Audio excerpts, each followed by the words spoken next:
మనం ఆహారంతో ఆరోగ్యంలో గోంగూర పువ్వులతోటి పచ్చడి చేస్తున్నాను. ఇప్పుడు మనకు కట్ చేసిన గోంగూర పువ్వులు ఇవి. గోంగూర పువ్వుల పచ్చడి కోసం మనం 1 కప్పు గోంగూర పువ్వులు, 1 కప్పు ఉల్లిపాయలు, 1 కప్పు టమాటా, ఇది లేకుంటే టమాటా లేకుంటే కొంచెం చింతపండు వేసుకోవచ్చు, ఒక 5-6 పచ్చిమిర్చి తుంచేసుకున్నాను, 1 స్పూన్ జీలకర్ర, 1 స్పూను ధనియాలు, ఇంకా ప్యాన్లో 1 పెద్ద స్పూన్ నిండా నూనె వేసుకొని వేయించుకోవాలి. అన్నీ కూడా బాగా ఫ్రై అవ్వాల్సిన పని లేదు.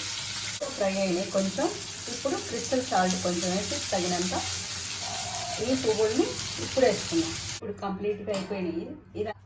ఇప్పుడు చల్లారిపోయింది. మనం రోట్లో పచ్చడి చేసుకున్నాం. ముందుగానే సాల్ట్ వేసుకున్నాం కాబట్టి రోట్లో వేసుకున్నాము. కొంచెం ఇలానే చిన్నగా దంచేసుకుంటే అవి ముక్కలు ముక్కలుగా ఉంటాయి. మరీ పేస్ట్ కాకుండా చాలా టేస్టీగా ఉంటుంది.